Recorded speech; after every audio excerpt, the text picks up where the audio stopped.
はいどうも、おでんです。今回はですね、ポリプテルスに多い死亡原因についてランキング形式にまとめてみたので、今からそれをサクッと見ていきたいと思います。まず第1位がですね、飛び出し事故です。いやー、ポリプのね、飛び出し事故本当に多いので、皆さん気をつけてください。自分はね、昔60センチ水槽で、ポリプの幼魚をね、6匹ほど飛び出し事故で亡くしてしまいました。今ね、手でなぞってる部分、この隙間からね、飛び出してしまったんですよね。こんなね、小さな些細な隙間でも小さいポリプなら全然飛び出す恐れがあるので、皆さん気をつけてください。あとコード通さなとかね、要注意です。で、こういった隙間はですね、スポンジで埋めるのがおすすめです。スポンジはね、結構収縮性があって、こういったね、些細な隙間でも、しっかりと埋めることができるのでいいと思います。あとはですね、ガラス蓋がないとかも要注意です。ガラス蓋がない場合、こういった形で隙間がね、たくさんできるので、隙間を埋めるために自分はですね、自作の蓋を作りました。メリットとしましては、コストが安く済むっていうのと、あとはですね、しっかりと、自作なので隙間をね、埋めることができるっていうことですよね。蓋とかも作ってみてはいかがでしょうか。あとはですね、こんな形で先ほど、スポンジがいいって言ったんですけども、発泡スチロールも加工しやすいので、結構穴を埋めるのには適した素材となってます。あとね、ポリプが大きくなればなるほど、小さい隙間から飛び出るリスクは低いんですけども、蓋をね、跳ねのけて飛び出る恐れもあるので、なるべく蓋の上にはね、重しをたくさん置いたりとか、水位を下げて対策取るようにしましょう。続いて第2位は脳震盪による突然死です。脳震盪を起こす場合は2パターンありまして、ポリプがね、暴れてガラス面に頭をぶつけて脳震盪を起こすパターンと、もう一つは他のね、ポリプに噛みつかれてその衝撃でですね、脳震盪を起こす2パターンがあると思ってます。脳震盪を1回起こしてしまうと、体がね、痙攣して水面付近まで、息継ぎをすることができなくて、最終的には窒息死という形で死亡するケースがほとんどだと思います。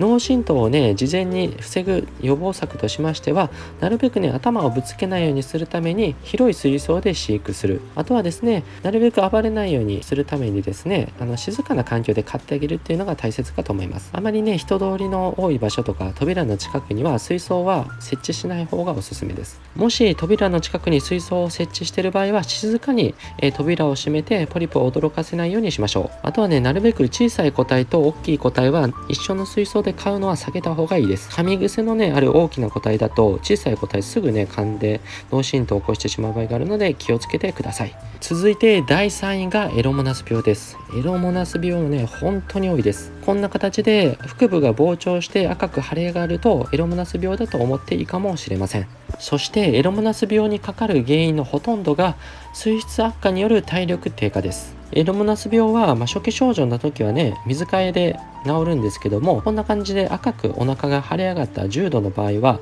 グリーン F ゴールドなどの薬、薬浴をすることをお勧めします。エロモナス病にかからないための、対策としましては、なるべくいい水質でポリプを飼育してあげることが大事です。もし熱帯魚飼育がね、初めてで水質がいいのか悪いのか分かんないっていう方は、pH 試験紙という、水質をね、測る試験紙が売ってるので、こういったものも活用してみるのもいいかもしれません。続いて第4位は脂肪肝による突然死です。脂肪肝というのはですね、肝臓に脂肪が溜まりすぎて、肝機能障害を起こして死に至る病気です。乙姫とかキビナゴとか、脂肪を多く含む餌を与えすぎるとなります。なのでキビナゴとかはですね、内臓とか腹渡部分に、脂質が多く、含まれているので、その部分を切り落として、あげるのもいいかもしれません。あとですね、餌のバリエーションとしてエビはね、脂質がかなり少ない餌となっているのでおすすめです。あと視聴者様から教わったんですが、養殖のエビにはですね、抗生物質が使われていることが多いので、なるべくですね、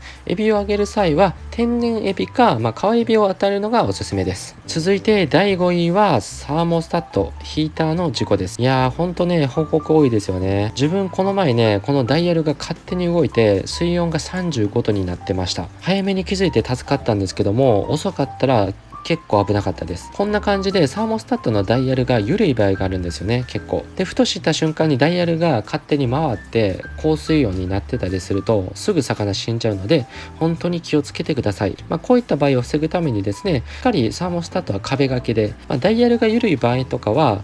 ダイヤルの部分をテープで固定するのもありかと思います。本当に、ヒーター事故は気をつけてください。あとですね、たまに聞くのが、サーモスタットの温度センサーの部分ですね。これが水面にに出てヒーターが高温になって魚が死亡したという報告もあります。なのでですね、しっかりとこういったサーモスタットのセンサー部分はですね、キスゴムなどをね使って固定するようにしてください。キスゴムとか外れてる場合もあるので、毎日欠かさずチェックするようにするのがいいと思います。他にはですね、ヒーター自体が劣化して、高水温などになって魚が死亡してしまうケースもあります。ヒーターの交換時期っていうのはだいたい1年と言われてます。それだけね、ヒーターっていうのは消耗品なので、説明書にも書いてますが、だいたいね1年経ったら交換するのがベストかと思います。最後に第6位、喉を詰まらせるです。小さいポリプとかとプレコをね混塩すると、ポリプが間違えてプレコを食べた時にプレコが喉に詰まって死亡する恐れがあります。プレコっていうのはですね、結構体が硬くてポリプのね喉に使いやすいので、混塩する際は気をつけてください。あとですね、小さいポリプに餌菌とか与える際も、